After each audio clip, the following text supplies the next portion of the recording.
Olá, aqui é Raul Justilores, editor-chefe da Veja São Paulo, a Vejinha. Estamos aqui no nosso podcast São Paulo Sonha e vamos falar hoje da Zona Leste. A Zona Leste, para quem não sabe, tem 4,5 milhões de habitantes, o que dá um Uruguai e uma Campinas juntos. É 35% da população de São Paulo, mas onde ficam menos de 10% dos empregos. Isso, obviamente, causa aí um grande curto-circuito, porque as pessoas têm que sair muito longe de onde moram para ir trabalhar. E conosco hoje está o Marco Antônio Melro. Ele é um dos maiores incorporadores da Zona Leste.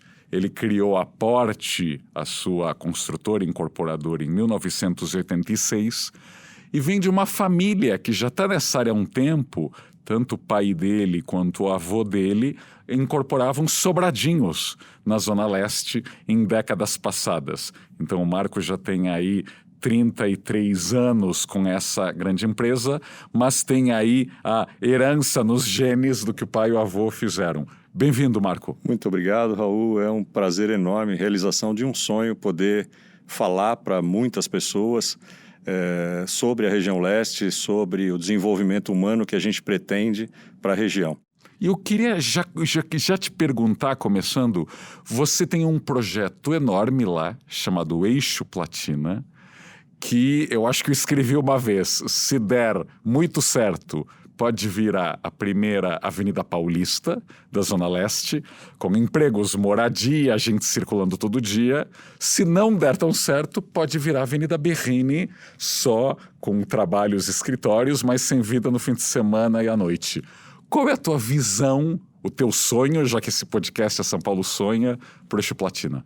Bom, eu vou falar um pouco sobre o que é o Eixo Platina, para que todos possam entender, e qual foi o que nos motivou a desenvolver o eixo.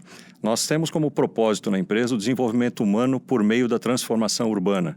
A nossa preocupação, então, é única com o ser humano e usar a empresa como uma ferramenta para gerar ou dar oportunidade para esse desenvolvimento.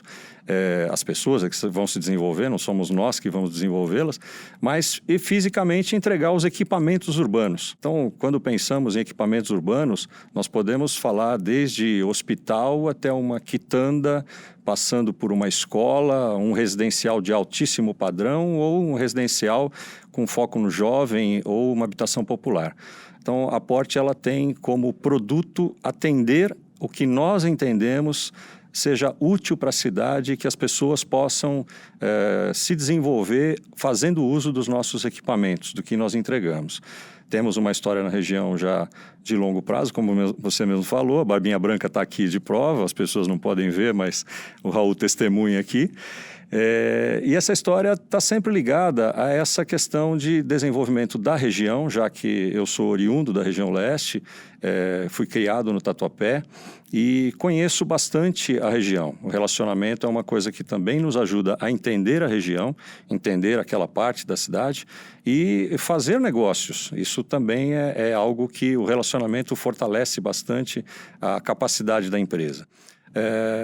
Na década de 80, 90, nós trabalhamos muito com edifícios de alto padrão e muitos dos nossos clientes, mesmo os compradores do alto padrão da Porte, eles não entendiam exatamente a razão que nós estávamos fazendo os produtos. Cada um deles estava ali comprando um apartamento, um bom Jardim Anália Franco, Jardim Anália Franco, em especial, Altos do Tatuapé. Eles estavam fazendo aquisições para suas famílias e olhando a qualidade do acabamento, o tamanho do apartamento, quantas vagas de garagem, quantos elevadores, mas a nossa preocupação era diferente e acho que com o tempo nós fomos deixando isso claro para todo mundo que nos conhece na região.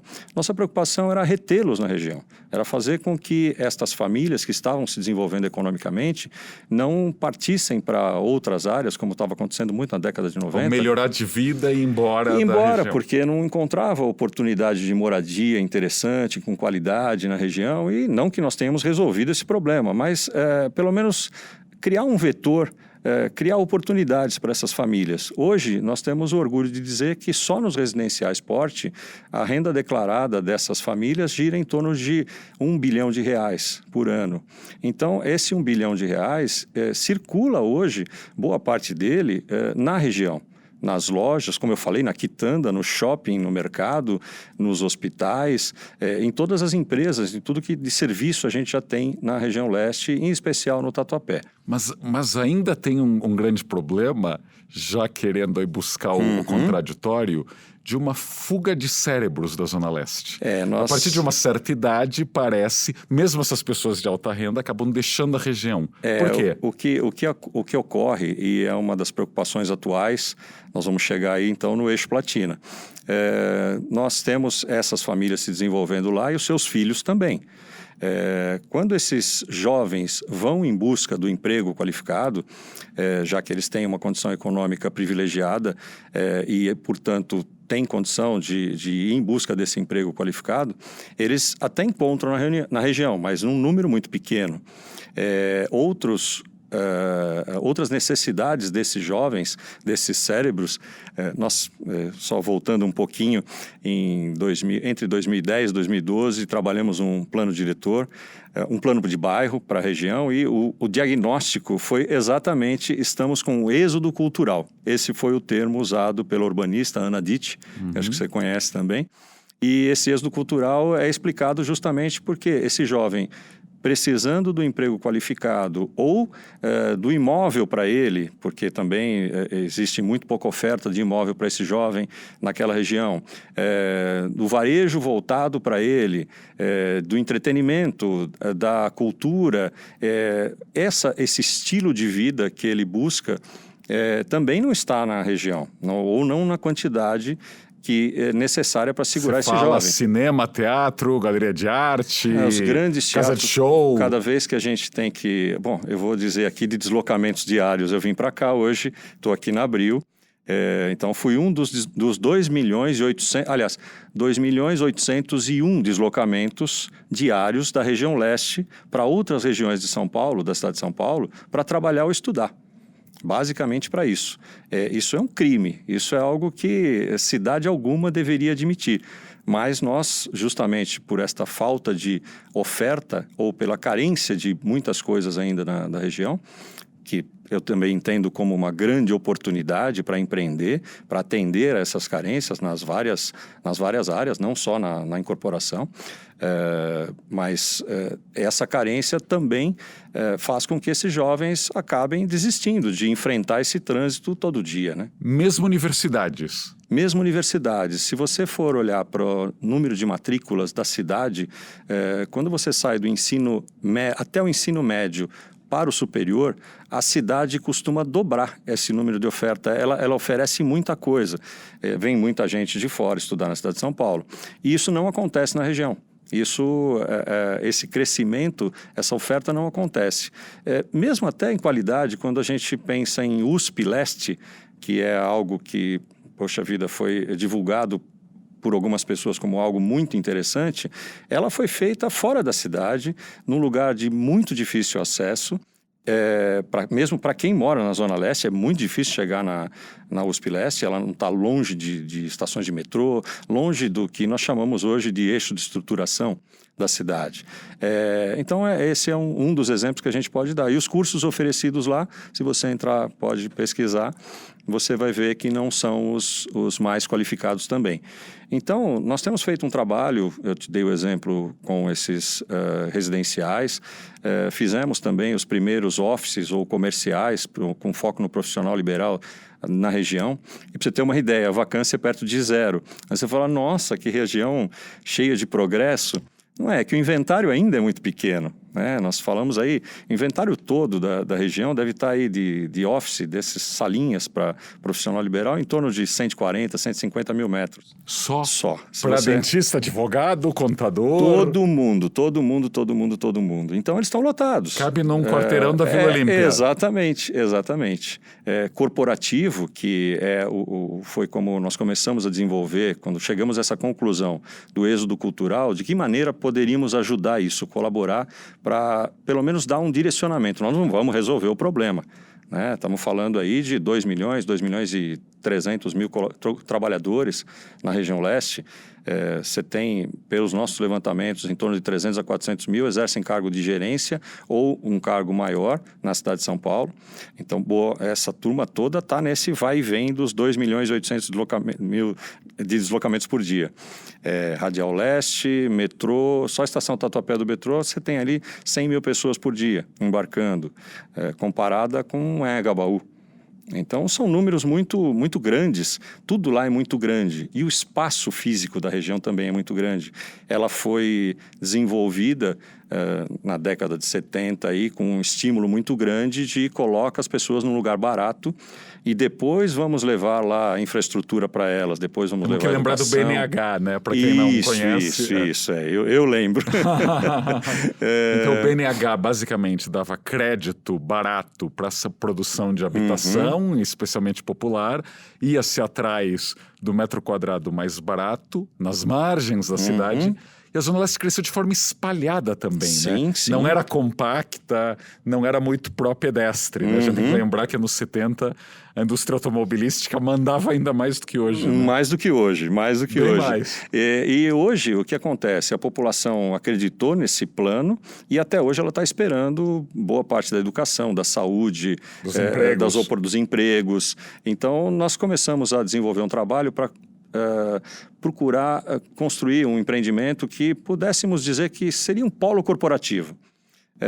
Procurei, a princípio, na parceria e amizade que tenho com o Ricardo Bettencourt, da Colliers, e o Ricardo me ajudou a desenvolver esse projeto com uma quantidade mínima proposta por ele de 40 mil metros de corporativo para que ele pudesse, até como empresa ligada à área, chamar de polo corporativo. Isso começou por volta de 2010, 2011. Nós tínhamos ainda um plano diretor no sonho do Haddad, porque ele não era o nosso prefeito ainda. Mas, coincidentemente, por não ter uma área de 40, 50 mil metros quadrados de terreno na região, nós começamos a adquirir áreas menores, de 5 mil, de 7 mil, de 6 mil, próximas das estações de metrô. Ali, Tatuapé, Carrão, Belém, são 3 estações de metrô que basicamente nós fizemos uma aproximação, prospectamos e adquirimos áreas para construir então esse polo corporativo. Só que para nós a questão urbanística é porte, engenharia e urbanismo. Eu acho que está na hora de mudarmos para porte, urbanismo e engenharia. O departamento de arquitetura e urbanismo lá já é urbanismo e arquitetura. Nosso foco é urbanismo e trabalhar para as pessoas. Não adianta nada colocar lá um monte de edifício corporativo e você não ter um entorno que tenha relação com isso. Quando você deu o exemplo da Berrine, você já complementou. A Berrine à noite, todo mundo quer sair da Berrine, porque eles não moram por ali, eles não se divertem por ali, eles não têm essa vida no entorno. Fim de semana, então, não tem uma Exatamente. E a vida na região leste, em especial, onde nós estamos atuando hoje, Tatuapé, Belém, Moca, Carrão, você tem um adensamento importante, interessante. Todos esses bairros ali próximos do Tatuapé, ele acabou virando, por escolha da população, por uma série de coisas que não dá tempo nesse podcast a gente contar, ele acabou virando meio que um centro da região leste, centro de desenvolvimento socioeconômico. E pensando nisso, nós começamos a agregar produtos a esse polo corporativo. Então, hoje nós temos saúde, temos educação, temos o corporativo, com 80 mil metros de corporativo, que também 80 mil metros, para quem não é do mercado, 80 mil metros é muito, muito, muito pouco. A oferta de corporativo na região é zero. As empresas estão espalhadas, então você não tem conexão entre elas. Você tem empresas espalhadas por todos os bairros da região. Essas empresas, com certeza, muitas delas terão interesse de vir se abrigar nesse polo. Elas estão vindo já. Hoje nós temos 70% das lajes comercializadas.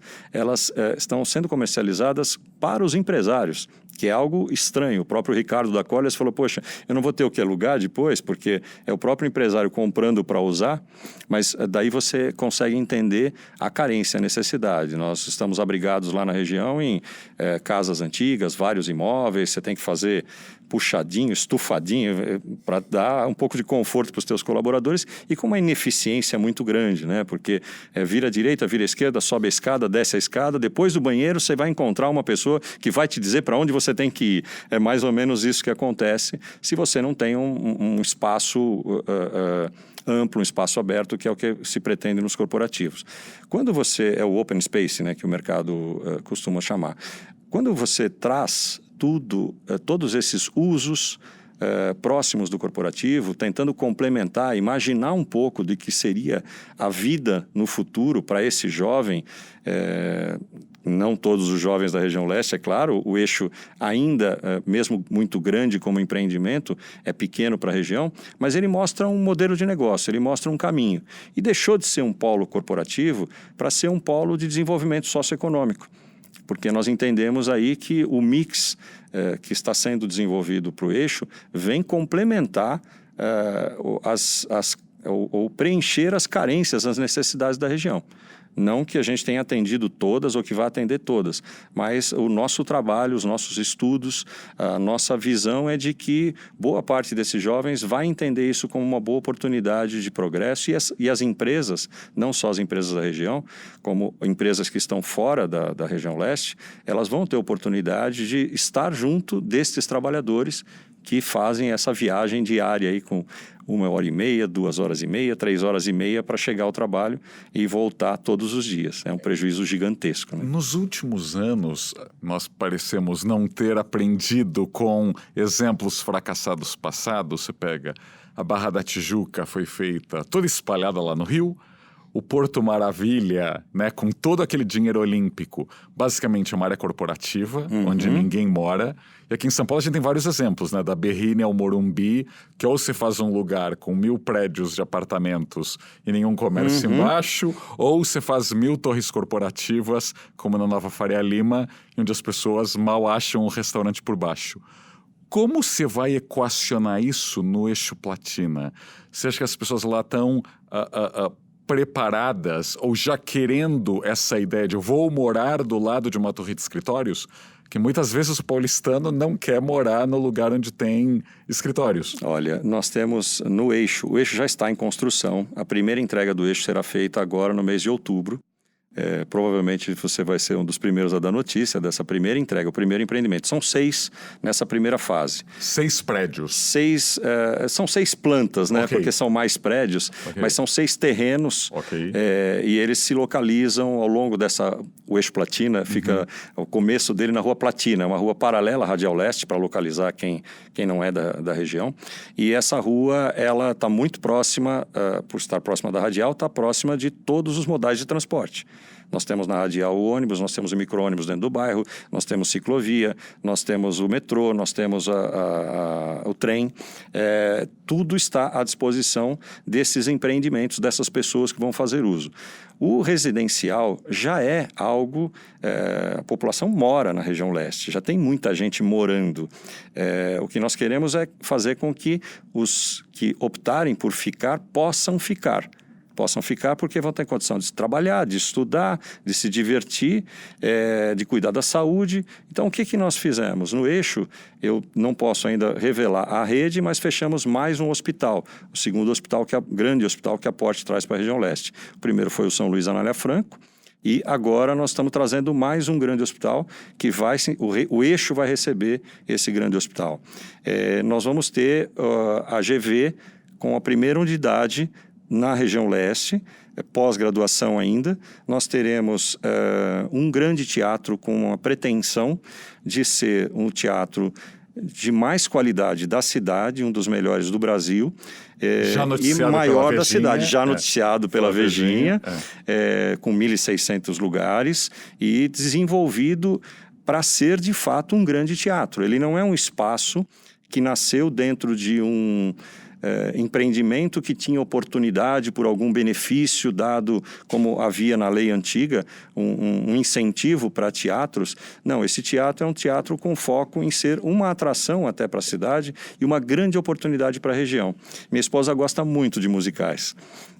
Então, quando eu tenho que ir até Nações Unidas, para onde temos alguns ali, ou mesmo no Teatro Bradesco lá, eu tenho que... Ela normalmente... Porque é 1h30 de viagem? É 1h30 de viagem, né? Mesmo andando de scooter. Eu ando de scooter pela cidade.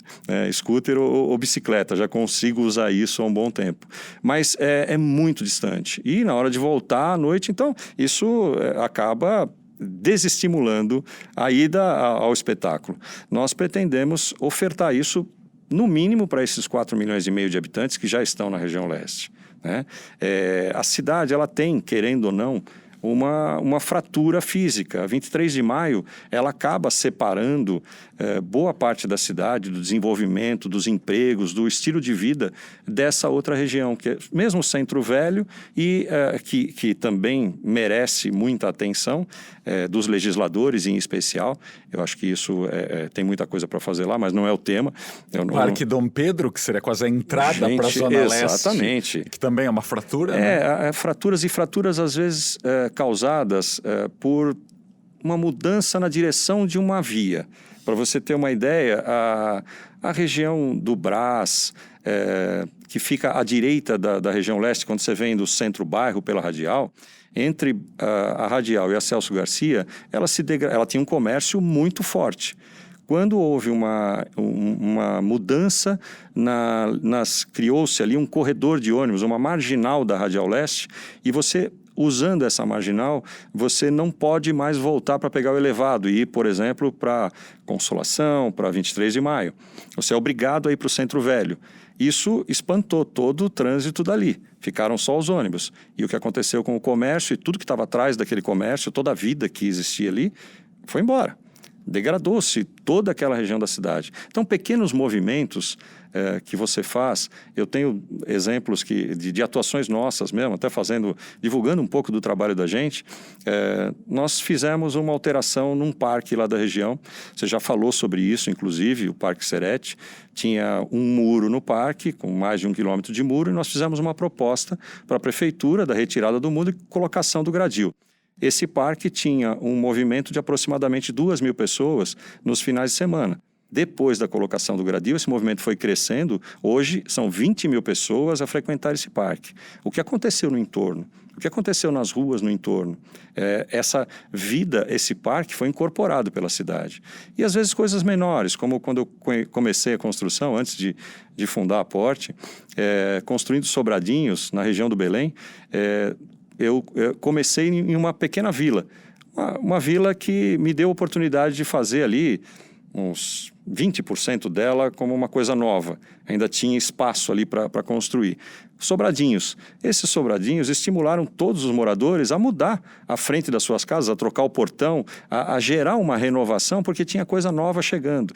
Então, do mesmo jeito que você pode estimular o desenvolvimento, você com alguns, seja mudança de uso, mudança às vezes até de direção de uma rua, você acaba causando também essa degradação. E é muito triste ver a cidade degradada, ver edifícios pichados, ver gente morando em condição subhumana, mesmo dentro de uma cidade tão poderosa como a cidade de São Paulo. Eu acho que a gente tem que investir muito para que isso mude, pensar no desenvolvimento dessas pessoas. Agora, como evitar que a Rua Platina e seus arredores não repitam o exemplo da Vila Olímpia, onde também surgiram várias torres corporativas, tem aquelas calçadas minúsculas, que você mal consegue caminhar, ou seja, a Rua Platina não é uma avenida larga. Como você está pensando a chegada desses empreendimentos naquela área? Eu brinco que o anjo da guarda, quando eu era moleque, ele achava que tinha trabalho. Depois que eu cresci, ele começou a pedir ajuda para os amigos, anjos de guarda, e a gente tem tido muita inspiração e sorte. Quando nós começamos a comprar os terrenos com a intenção de desenvolver esse polo corporativo à época, o novo prefeito assumiu e trouxe as ideias do novo plano diretor, que adensava, trazia benefícios, trazia a fachada ativa ou as lojas de rua, como popularmente são chamadas, trazia os espaços de fruição, o alargamento de calçadas, o uso misto, e nós tivemos até que fazer uma opção, foi uma opção dura para a empresa, porque adiamos muito os lançamentos desses produtos, tivemos dificuldades, aumentei bastante a alavancagem até na época, justamente para esperar esse plano diretor ser aprovado e entrar em vigor. Demorou muito mais do que nós pensávamos, mas entrou em vigor e acabou favorecendo muito todos esses projetos que nós tínhamos em andamento. Nós fomos a primeira empresa a fazer doação de calçada na cidade, porque o projeto já estava pronto quando o plano diretor foi aprovado. Nós já estávamos trabalhando isso. Cota de solidariedade, fomos os primeiros a pagar também na cidade de São Paulo. Foram coisas que surgiram com o novo plano diretor. Assim sendo, nós temos muita fruição dentro dos empreendimentos, nós temos muito residencial e o residencial, a oferta do eixo vai ser em torno de 30 mil metros de unidades com foco nesse jovem. Tá? Esses 30 mil metros quadrados, nós já temos mais da metade negociados.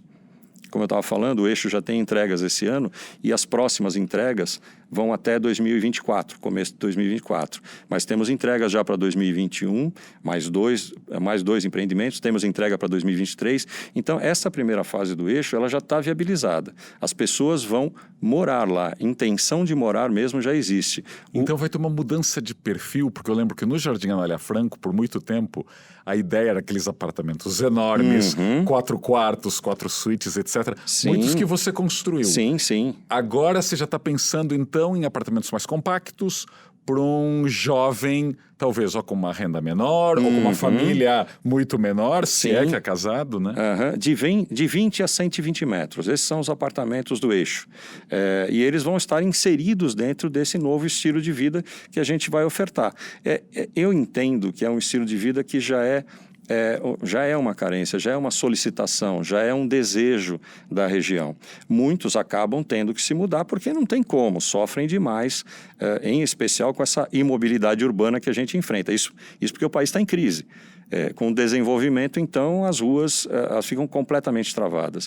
E a nossa proposta, e temos conseguido isso, é fazer com que parte das verbas de contrapartida que nós temos para SMT, mesmo cota de solidariedade e todas Explica um pouquinho o que é a cota de solidariedade. A cota de solidariedade é um valor que você... na verdade, não é um valor. Você pode optar por pagar em dinheiro, mas é um benefício que você oferece à prefeitura e ela te dá algo em troca, que é a oportunidade de aumentar um pouco o seu potencial construtivo dentro dessa nova legislação. E esse aumento do potencial construtivo você compensa ou construindo unidades de interesse social ou depositando um valor em dinheiro para que a prefeitura possa executar essas obras. Então, é o dinheiro carimbado que vai para a habitação de interesse social. É algo que eu acho que é bastante interessante. Acho que a legislação precisa nos ajudar um pouquinho para que nós possamos fazer esses empreendimentos de interesse social junto com estes outros todos os empreendimentos que nós estamos falando. Porque que não fiquem longe de tudo, não isolados. pode ficar longe. Eu não posso ter uma pessoa que trabalha na minha casa, na minha empresa, e mesmo sendo na região leste, é obrigada a pegar 2 horas de transporte. Que é o problema da Minha Casa Minha Vida, por exemplo. Exatamente. Então, nós precisamos estar todos juntos. O mix assim, eu tenho o Conjunto Nacional como modelo de produto para a cidade de São Paulo. Uma pena que... Hoje ele não seria aprovado, provavelmente. Não. Conjunto Nacional não. E o Copan, eu sempre brinco que hoje não seriam... Exatamente. Então, mas nós precisamos estar todos juntos para que a gente possa se entender como sociedade. Educação para todo mundo, saúde para todo mundo. Não é uma incorporadora que vai resolver isso, uma empresa de urbanismo. Isso depende muito de vontade política, mas do nosso apoio, da nossa cobrança. Né? Então, nós estamos trabalhando bastante para isso. E o eixo, ele, como parte dessas verbas, outorga onerosa também, que é outro... não sei se alguém tocou no tema outorga onerosa ultimamente, mas já que estamos falando da cidade de São Paulo, em 2004 surgiu a outorga onerosa, que é um valor, um investimento que o empreendedor tem que fazer para recuperar na verdade, o potencial construtivo que ele tinha antes da outorga onerosa ser criada. Então, você tinha um potencial em um terreno para construir uma vez, aliás, 2 vezes, gratuito, e de repente você perdeu a gratuidade e a cidade começou a cobrar por uma dessas vezes ou por 2 dessas vezes. E isso foi simplesmente algo que a cidade arrecadou. Não sabemos exatamente como é que foi o uso desse recurso, mas a cidade arrecadou e não trouxe nenhuma compensação. Só inflacionou o mercado imobiliário, inflacionou o metro quadrado que está sendo construído, e seja ele qual for. E que ficou muito caro. Ficou muito caro, né? E você não tem como recuperar isso. Mas, independente disso, parte desses valores nós estamos conseguindo fazer com que o município reinvista no eixo, e nós temos verba dentro de cada um dos nossos empreendimentos para investir em área pública. Então, 5% do nosso custo de obra ele é investido em área pública, nas praças, nas calçadas, nesses alargamentos, na qualificação, no mobiliário urbano, nas escolas que estão próximas do eixo ou na área de influência do eixo. O nosso projeto ele está extrapolando o empreendimento. Os prédios, ou seja, o entorno também vai mudar. Exatamente, o entorno também está mudando. E é uma proposta, estamos criando a Associação Eixo Platina também. Nossa intenção é que, e temos aí bons parceiros instalados já no eixo ou que estão vindo para o eixo. O Sesc Belenzinho, ele está dentro do eixo, é um tremendo equipamento urbano, maravilhoso. Para quem não conhece, fica aqui a dica. Nós temos o Parque Sampaio Moreira, junto à Estação Carrão do metrô. O eixo ele faz uma ligação entre esses 2 equipamentos urbanos, passando pelas estações de metrô, passando por shopping, passando por hospitais. Ele tem uma relação muito boa já. O Sebrae está lá dentro do eixo também. A Porte estará dentro do eixo em breve, um empreendimento que entregaremos em 2021, e várias outras empresas. E essa associação ela busca empresas, empresários, comerciantes, população, residentes na região que tenham propósitos parecidos com os nossos, alinhados com o nosso propósito. Nós queremos vida. Sony Center, eu acho que é outro empreendimento que assim, me passa pela cabeça. Eu sonho bastante. Minha esposa me segura, é minha sócia na empresa, e me segura muito. Eu viajo demais. Mas Sony Center lá de Berlim. De Berlim. Claro, o que a gente encontra ali é vida 24 horas por dia, todos os dias da semana, porque todos os usos estão ali.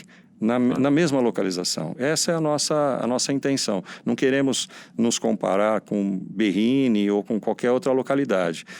A busca ali é de vida, de oferta de emprego e de oferta de desenvolvimento mesmo, para as pessoas poderem estar próximas de casa, poderem caminhar o eixo todo, ele não é tão longo. Então, nós temos muita coisa já lá na região que pode ser acessada a pé ou de bicicleta.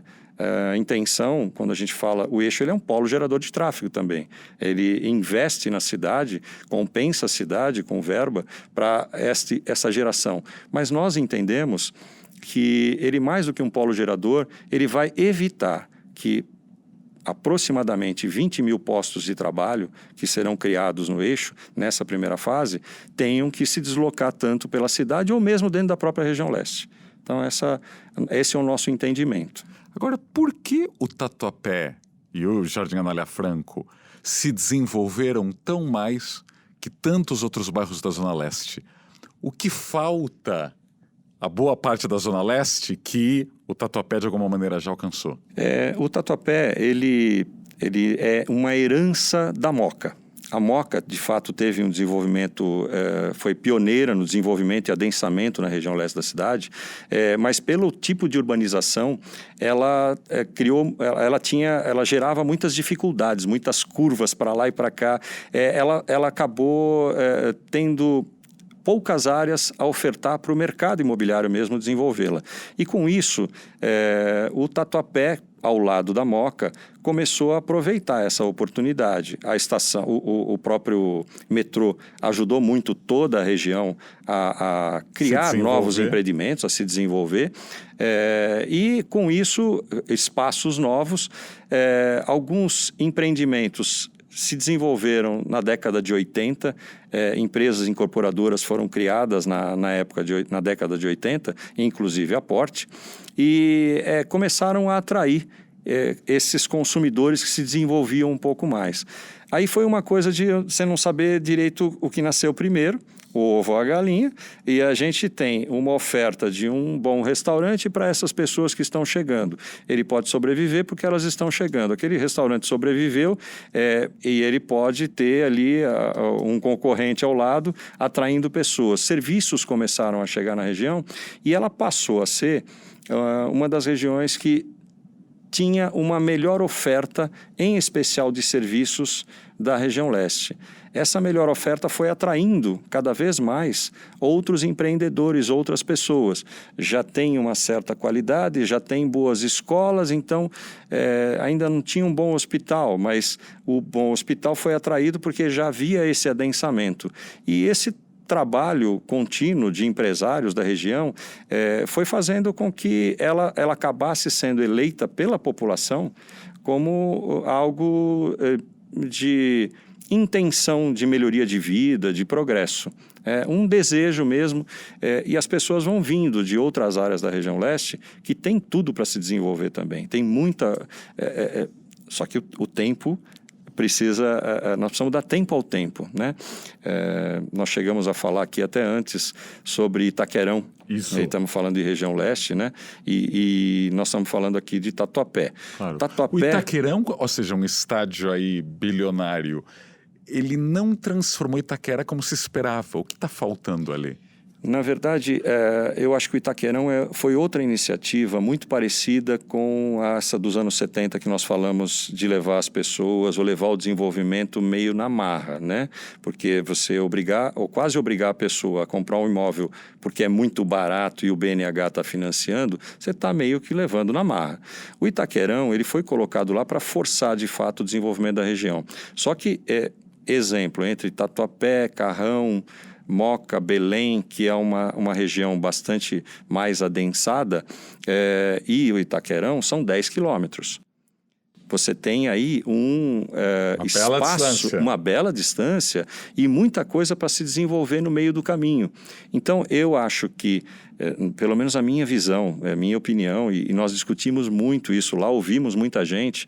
Uma das coisas que a Porte mais faz é eventos como um charrete, ouvir as pessoas da comunidade. Temos lá um espaço de evento, já o próprio Espaço Platina agora. Você conheceu o Espaço Porte no passado, o Espaço Platina, que é para promover, para divulgar, para conversarmos aí com o gestor público, com o investidor, com a população, com os estudantes, com todos da região.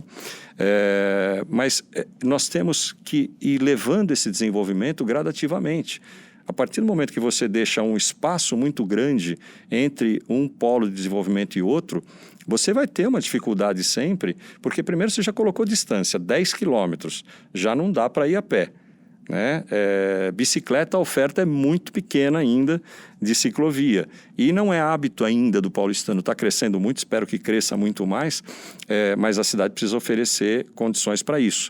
Então, o que está acontecendo? Eu acho que o Itaquerão está gerando algum desenvolvimento da região, ele é inevitável quando você tem um empreendimento que está aberto, está lá funcionando, leva pessoas até a região, mas ele estaria... a cidade estaria muito melhor atendida se aquele investimento todo fosse feito perto de onde já há infraestrutura para isso. Então, é muito mais fácil darmos continuidade nesse trabalho, nesse modelo de negócio que nós estamos fazendo no Tatuapé, implantar depois no Carrão, na Vila Matilde e assim por diante. Eu penso que é muito mais fácil porque você já aproveita a infraestrutura que lá está.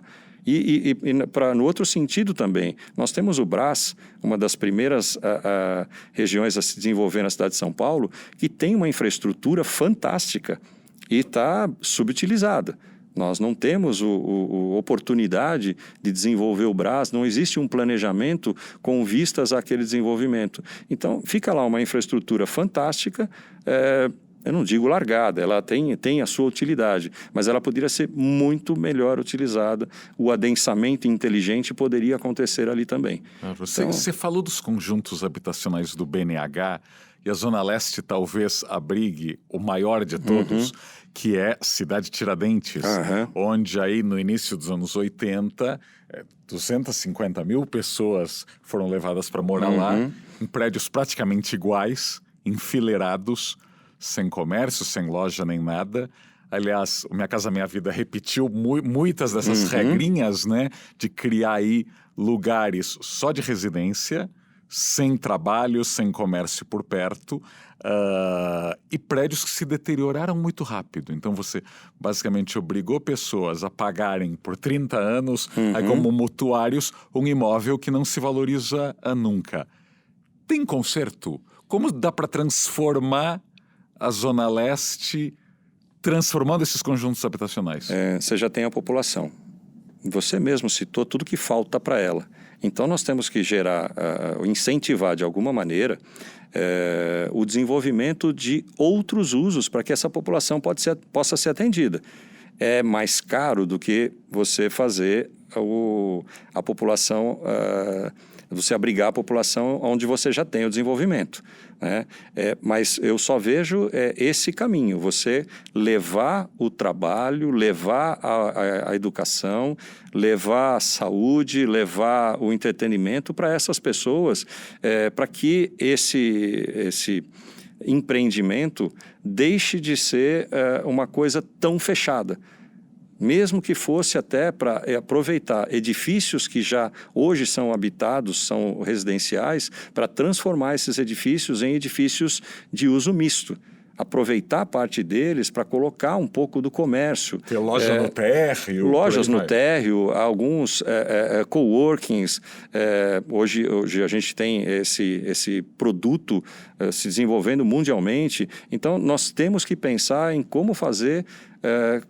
com que essas pessoas tenham vida dentro desses empreendimentos. Porque hoje, da forma que eles são construídos, eles são feitos para virarem dormitórios e, às vezes, domínios de alguns. Porque quando você faz um grande empreendimento residencial, e o Minha Casa Minha Vida hoje ainda é assim, eu acho que o poder público, aí sim, como o direcionador das nossas ações, e de fato, ele poderia incentivar ou obrigar as empresas a construírem o suficiente ou o mínimo necessário de comércio de outros usos. Você não pode colocar as pessoas, 500 famílias, 600 famílias, 700 famílias, para morarem todas juntas no mesmo lugar e querer imaginar que a própria cidade vai conseguir tomar conta disso. Isso vira uma nova cidade dentro da sua cidade. Né? Existe um nome até que é muito usado, que é um gueto. Isso acaba virando um gueto. Eu nem gosto de falar isso, mas é o que, de fato, esse tipo de empreendimento acaba gerando. Você vai ter lá dentro prefeitos, xerifes desses conjuntos habitacionais. E a gente não pode deixar as pessoas reféns disso. Isso é um problema social grave. Tem ideias... Você olha para Nova York, você quase não consegue enxergar as estações de metrô de Nova York. Elas estão embaixo de um prédio enterradas lá numa escadinha que você desce e tem toda aquela infraestrutura por baixo da cidade. As nossas não, elas estão todas à vista, ocupando terrenos gigantescos, imensos, e, além de tudo, não fazendo a regularização fundiária do que sobra, né? Porque isso também acontece. A própria companhia do metrô ela não pode vender porque falta muito dessa regularização dessas áreas que acabaram sobrando. Por que a gente não desenvolve alguma coisa, quando vai construir uma estação de metrô, em parceria com a iniciativa privada, para que os empreendimentos, o metrô já saia com toda a infraestrutura, e isso acho que geraria um bom recurso também para o metrô, com toda a infraestrutura que vai fazer uso da infraestrutura, do que ele oferece. Então, se você vai ter lá uma estação de metrô, consequentemente, você vai gerar desenvolvimento da região. E o metrô não aproveita o potencial construtivo que ele mesmo gera. hoje, ainda mais com a nova legislação, ele traz benefícios enormes por ser parte desse eixo de estruturação, claro, dessa área beneficiada. Então, você vai construir uma estação de metrô e pensa só na estação e... Não pensa no entorno. Vamos fazer uma conta rápida. Uma estação de metrô pode desapropriar aí 20 mil metros de terreno para ser construída. Vamos dizer 10. Seria, assim, muito enxuta. Esses 10 mil metros hoje tem um valor pequeno, porque ele não faz parte desse eixo de estruturação. Então, para o mercado imobiliário, por exemplo, para as incorporadoras, ele não tem um valor muito grande. Mas com a estação de metrô, toda essa área vai ter um benefício que pode chegar a 6 vezes o tamanho dela, de potencial construtivo, de metros quadrados que incorporadores podem desenvolver ali. Então, num terreno de 10 mil, você pode construir 60 mil. 60 mil com o metrô embaixo. Qualquer um ia querer usar para trabalhar, para morar, para estudar, porque você já tem o transporte de massa ali, aos seus pés, como acontece em Nova York. Então, são exemplos desse tipo, muita coisa que pode ser discutida, pode ser trabalhada, e nós, como iniciativa privada, precisamos levar essas propostas. Os nossos parques, eles podem ser utilizados também para a implantação de escolas, de universidades, desenvolvendo parcerias para que as universidades invistam também em cuidar desses parques, que o investidor do mercado imobiliário possa receber algum aluguel dessa universidade, e a universidade, em contrapartida, oferece esse parque com equipamentos para que a cidade possa utilizar. Então, tem muita coisa que a gente pode desenvolver. A cidade, apesar de nós identificarmos aí muitos problemas, eu sou apaixonado por cidade, acho que a democracia só existe porque as cidades existem, né? Acho que... temos certeza. As pessoas se reúnem. Se as pessoas não se reunirem, ficarem espalhadas pelo campo... O senhor feudal exatamente, manda, todo mundo toma conta. Então, é aqui, é nesse centro urbano, nesse local de encontro mesmo, que nós temos que fazer com que as nossas ideias se encontrem. As ideias, elas são muito fortalecidas pelo encontro das pessoas. Hoje a gente tem aí o advento da internet também, né? Que faz com que as ideias possam se desenvolver muito mais rapidamente pelo planeta todo. Porque se eu estiver pensando em alguma coisa aqui, você estiver morando na China, como você já morou, você vai poder trocar ideia comigo e isso pode nos ajudar a desenvolver alguma coisa. Mas as cidades ainda acho que são a ferramenta física mais importante. Mesmo o estudo à distância, eu faço algumas coisas, mas é tão prazeroso e tão enriquecedor quando você encontra as pessoas em algum lugar, no campus de uma universidade, no pátio de uma escola. Então, é esse tipo de espaço que nós estamos imaginando criar com o Eixo Platina. Temos muita coisa ainda pela frente, educação e tudo, mas temos conseguido grandes parceiros. Acredito demais, a viabilidade econômica do empreendimento já existe. Nós não temos mais essa preocupação, que era uma grande preocupação no início, mas todos os números da região, tudo que a gente entende que ainda existe de possibilidade de crescimento, todas as pesquisas que fazemos são muito positivas. Então, não está tão difícil atrair parceiros, atrair investidores para esse projeto. E acredito que, juntamente com o aporte, outros podem aí, observar a região, podem buscar entender também como utilizar essa ferramenta fantástica que a gente tem, que é o mercado imobiliário, a construção civil, para gerar, ou pelo menos para tentar direcionar o desenvolvimento da cidade, pelo menos para não atrapalhar, né? Claro. Vamos para as 2 últimas perguntas já, infelizmente, mas como muita gente escuta esse podcast no trânsito, na academia, a gente sabe que tem um tempo aí máximo que as pessoas estão presas e nos ouvindo aí com atenção. Você citou algumas avenidas. Eu acho que para muitos paulistanos, inclusive muitos leitores da Vejinha, o cartão de visitas da Zona Leste, por assim dizer, é a Radial Leste, ou a Avenida Celso Garcia, ou a Avenida do Estado. Que são avenidas, assim, sendo muito bonzinho, tenebrosas, inóspitas, hostis. Tem conserto? Tem conserto, sim. Nós acreditamos demais, e esse trabalho do eixo, acredito que já vai dar algum direcionamento. Nós fizemos uma proposta para o metrô, me parece que conseguimos ser atendidos no nosso pedido. Para você ter uma ideia, o metrô ele ocupa hoje uma área lindeira à radial, em especial bem próxima ali do Eixo Platina, na região do Belém, ocupa essa área com alguns galpões velhos, não é área de trilho. Tá? Existe um espaço de mais ou menos uns 40 metros entre o trilho e um murão feio que tem ali perto da ciclovia, bem beirando na calçada da Radial Leste. Nós fizemos uma proposta para uma área de aproximadamente 800 metros, em que a nossa intenção é fazer o seguinte, levar esse muro para trás, para dentro do terreno do metrô, aonde tecnicamente seja viável, e esta faixa de aproximadamente 40 metros, ela vai passar a ser uma praça linear nesses 800 metros de Radial Leste.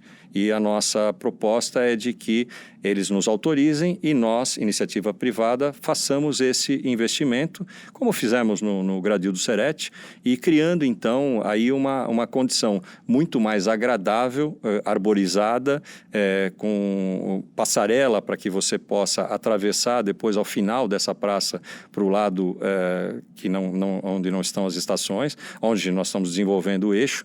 E isso deve mudar muito o visual, a chegada dessa região.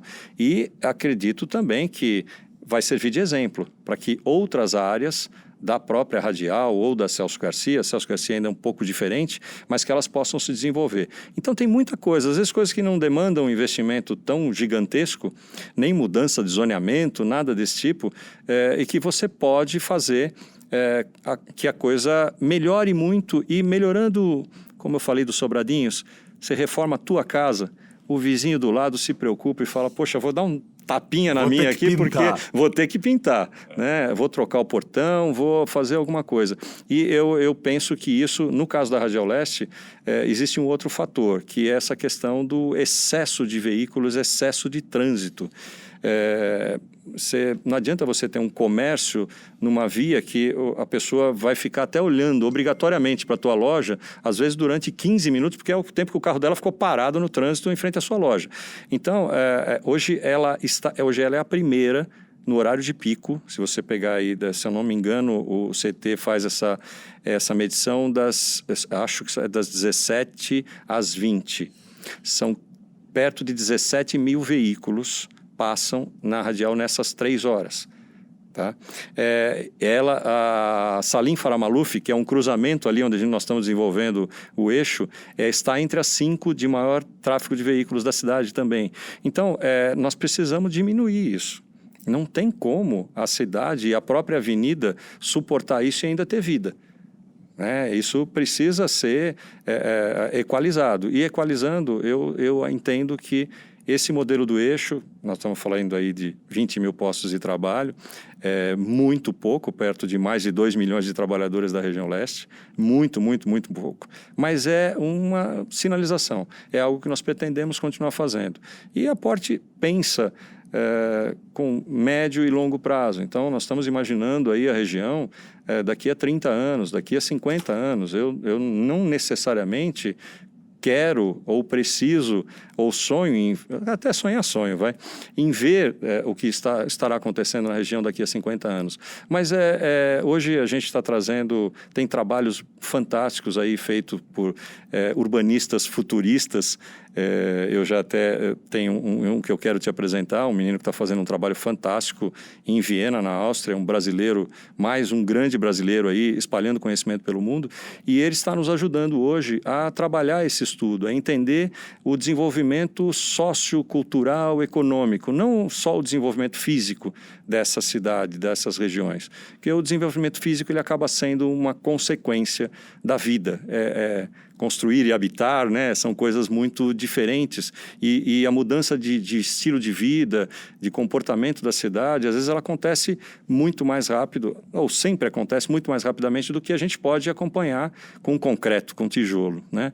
Então, eu acho que a gente tem aí muita coisa para fazer, muitas ideias simples que podem ser colocadas em prática, que a gente acaba mudando esse cartão postal, como você chamou, essas áreas de entrada. Já está havendo um investimento, eu não sei quanto tempo que eu não te convido até para ir almoçar comigo lá no Tatuapé, mas já fica aqui o convite, já está havendo, com essa própria mudança do plano diretor, já está havendo uma mudança na avenida, em especial na Radial Leste e alguma coisa na Celso Garcia, quando eles promoveram agora, acho que é até uma coisa interessante de se falar, há uma revitalização do comércio da Celso Garcia, simplesmente porque mais uma vez houve uma mudança de direção.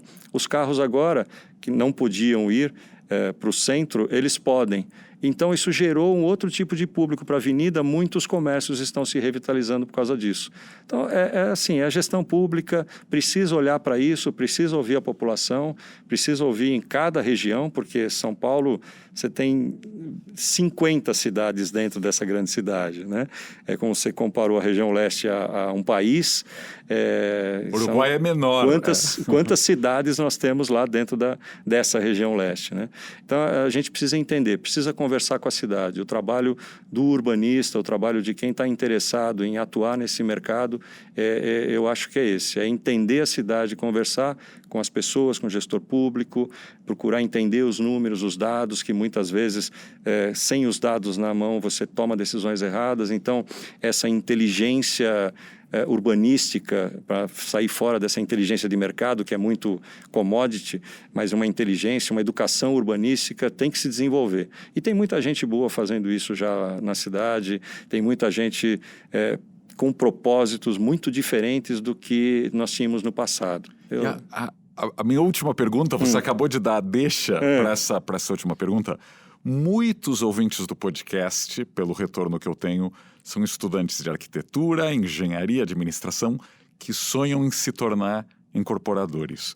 Eu lembro que uma vez você me comentou que há alguns prédios que eu fiz nos anos 90, ao início dos 2000, hoje eu teria feito diferente. Como você acabou de falar de educação urbanística, eu queria te perguntar, como foi a sua? Ou seja, dos prédios que você fez dos anos 90 e 2000, que hoje você faria diferente, para hoje, o que fez você mudar? Viagens, leituras? Qual foi esse momento aí de turning point? Eu acho que viagem, sim, é um fator sempre muito forte para qualquer reflexão que a gente faça na vida. Isso é, de fato, muito importante. Mas prestar atenção no que estava acontecendo à minha volta e o que os empreendimentos causavam. Eu sempre busquei propósito para a minha vida e não que eu tenha começado a Porte com esse propósito tão firme de como hoje é muito claro o desenvolvimento humano por meio da transformação urbana. Mas eu fui tendo essa percepção de que algumas coisas nós poderíamos ter feito diferente quando a gente, por exemplo, num empreendimento que tinha frente para 2 ruas, de alguma forma, a nossa empresa acabou virando as costas para uma dessas ruas.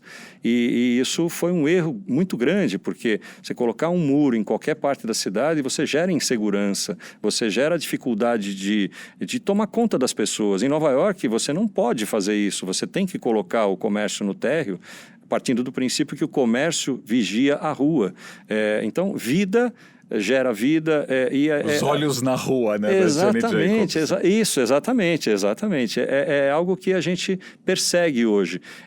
Eu acho que foi só o tempo passando, a maturidade, são muitos anos e a preocupação em observar, a preocupação em se relacionar. Quando a gente cria lá o nosso espaço de relacionamento, é para isso também, tentar entender o que está acontecendo. Eu leio bastante, eu adoro leitura, já falamos bastante sobre isso, também me ajuda muito. Mas eu acho que observar de fato a região que eu moro, escutar as pessoas, as críticas, fizemos muita coisa que hoje não é que eu me arrependo, porque eu tenho certeza que fizemos na época o melhor que podíamos. A intenção era boa, mas hoje faria muito diferente e acredito que poderíamos ter colaborado mais ainda com a região se nós tivéssemos já esse aprendizado lá atrás. Hoje também deve ter muita coisa que nós estamos fazendo errado, que eu vou perceber mais para frente. Espero, pelo menos, que eu continue aprendendo e não perca nem eu e nem nenhum dos colaboradores da Porte, e isso é fantástico hoje em dia. A empresa hoje ela está muito fortalecida no seu propósito, ela está muito fortalecida nos seus valores, no seu comportamento. Então, as pessoas nem admitem que façamos um empreendimento se ele não tiver esta utilidade, se ele não tiver esse sentido do desenvolvimento humano. Ah, mas é rentável, fecha a conta, o terreno que oferece... Não, se não tiver alinhado com tudo isso que eu te falei, as pessoas, eles não deixam, os colaboradores da Porte não deixam. O Marco pode pirar e falar, não, agora eu quero faturar, eu quero ser predador, eu quero grana. Né? Não adianta, eles não deixam que a gente faça. Isso é muito gostoso. E eu imagino que muitas pessoas que hoje estão conosco lá, hoje estamos por volta de 160 colaboradores, muitas dessas pessoas vão sair, vão para outros lugares e vão levar esse conhecimento, essa visão para outros lugares. Você falou aí de arquitetos, nós fizemos alguns bate-papos, eu vou chamar de bate-papo, não foi aula, e eu tive a oportunidade de participar desses bate-papos com alunos da FAAP, focados em mercado imobiliário, pós-graduação, e eu fui falar para eles do que mais me interessa, que é propósito. E tinha mais um outro colaborador da empresa, falou sobre incorporação, a estrutura da incorporação. Uma arquiteta falou sobre os projetos e sobre legalização desses projetos, as dificuldades de legalização. E aí esses jovens, eu lembro muito bem da atratividade que eles sentiram por mim. No intervalo do café, ao invés de conversar com o rapaz que fez a apresentação, também da Porte, que falou sobre incorporação, ou com a arquiteta, eles vieram conversar comigo. E a preocupação deles era, de fato, como é que a gente pode desenvolver o trabalho, ganhar dinheiro e manter viva essa chama do propósito.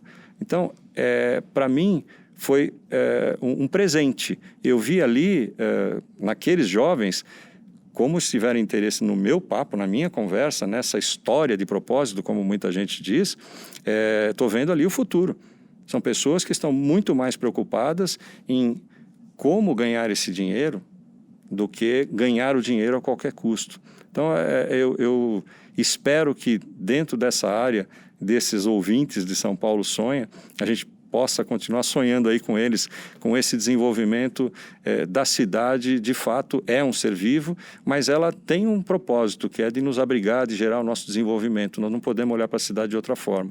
Então, se fica aí algum recado, acho que é isso que eu estou pensando hoje, é o que eu quero fazer da vida, que me diverte muito. Ótimo! Vamos sonhar então aí com uma Zona Leste mais desenvolvida, com mais empregos e com menos deslocamentos longuíssimos de casa para o trabalho. Muito obrigado, Marco Antônio Melro, da Porte, Engenharia e Urbanismo, e até semana que vem. Obrigado. Eu que agradeço demais. Valeu!